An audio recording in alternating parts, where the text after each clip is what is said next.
दोस्तों, आपने फिल्मों में बहुत से कैदियों को जेल से भागते हुए देखा होगा। क्या आपने कभी असल जिंदगी में कैदियों को भागते देखा है?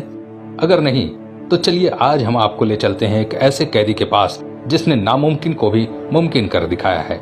एक ऐसा कैदी जिसे दुनिया में कोई कैद करके नहीं रख सकता। दोस्तों, ये वो कैदी है जिनके भागने के तरीकों के सामने अच्छी अच्छी फिल्मों की कहानियां भी फेल हैं। तो दोस्तों, वीडियो को अंत तक जरूर देखें। चलिए ले चलते हैं आपको अल्काट्राज़ में। दोस्तों, ये एक ऐसी जेल है जो अपने स्ट्रिक्ट लॉस और रेस्ट्रिक्शन के लिए जानी जाती थी, क्योंकि इस जगह से बाहर निकल पाना अपराधियों की बस की बात नहीं थी। जिसका सबसे बड़ा कारण ये था कि ये जेल कोई ऐसी वैसी जगह पर नहीं बनी थी, बल्कि सैन फ्रांसिस्को कैलिफोर्निया में मौजूद एक आइलैंड पे बनी थी। जिस वजह से अगर कोई कैदी जेल तोड़कर बाहर निकल भी जाता है तो भी उसकी प्रॉब्लम्स खत्म नहीं होने वाली, क्योंकि उसकी अगली प्रॉब्लम पानी को पार करके बाहर निकलना है। देखिए, असल में आइलैंड पर जेल बनाई ही इसलिए जाती है ताकि अगर कोई भी कैदी पानी के रास्ते बाहर निकलकर भागने की कोशिश करता है तो उसे जल्द से जल्द पकड़ लिया जाता है, क्योंकि जाहिर सी बात है कि जेल के अधिकारियों के पास नाव या फिर बाकी अन्य विकल्प होते हैं ताकि वो निहत्थे कैदियों को सरलता से पकड़ सके। और इसी वजह से ये जेल बहुत ही ज्यादा फेमस हुई, जिसे कोई भी कैदी तोड़कर भाग नहीं सकता। लेकिन वो कहते हैं ना, कभी कभी कुछ चीजें ऐसी भी होती हैं जिसकी कभी किसी ने उम्मीद भी ना की हो। जी हाँ, क्योंकि एक कैदी ऐसा था जो इस काम को कर सकता था, और वो कोई और नहीं बल्कि फ्रैंक मॉरिस था, जो अमेरिका का बहुत फेमस क्रिमिनल था। और ये कुछ ऐसे 3% लोगों में था जिनका दिमाग कुछ ज्यादा ही चलता है, और इसी वजह से इन्होंने इस बेहद ही डेंजरस जेल से बाहर निकलने का फैसला किया, जिसमें इन्होंने अपने 2 साथी कैदियों को भी शामिल किया। और वे दोनों ही भाई थे जिनका नाम जॉन एंगलिन और क्लैरेंस एंगलिन था।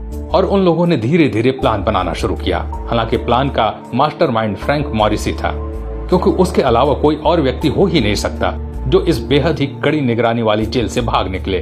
देखिए, आपको बता दें कि मॉरिस ने सबसे पहले ड्रिल बिट्स कलेक्ट करने शुरू की थी, और फिर उन्होंने वैक्यूम क्लीनर की सहायता से अपने दिमाग में कुछ ऐसी कारस्तानी की कि पूरी तरह से ड्रिलिंग मशीन की तरह चलने लगी। खैर, ये उतनी ज्यादा इफेक्टिव नहीं थी, लेकिन काम चलाऊ तो थी ही।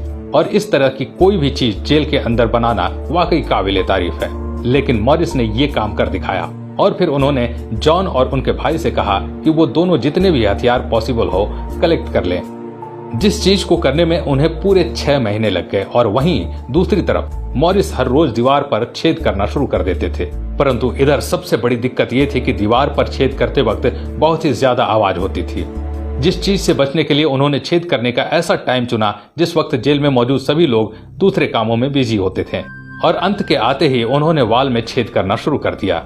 मगर इन्होंने देखा कि वॉल टूटना शुरू हो गई है और वहां के गार्ड्स को इन पर शक न हो, इस कारण से इन्होंने सीमेंट लगाकर दीवार को चिपकाना शुरू कर दिया। और एक वक्त वो आया जब सीमेंट पूरी तरह से चिपक चुका था, और बाद में उन लोगों ने ये डिसीजन लिया कि वो आज ही इस जगह से बाहर निकलेंगे। इसके पश्चात उन्होंने उस चिपकी हुई वॉल को फिर से तोड़ना शुरू किया, और तोड़ने के बाद फ्रैंक मॉरिस की सहायता से ये लोग आइलैंड के बाहर निकल भी गए।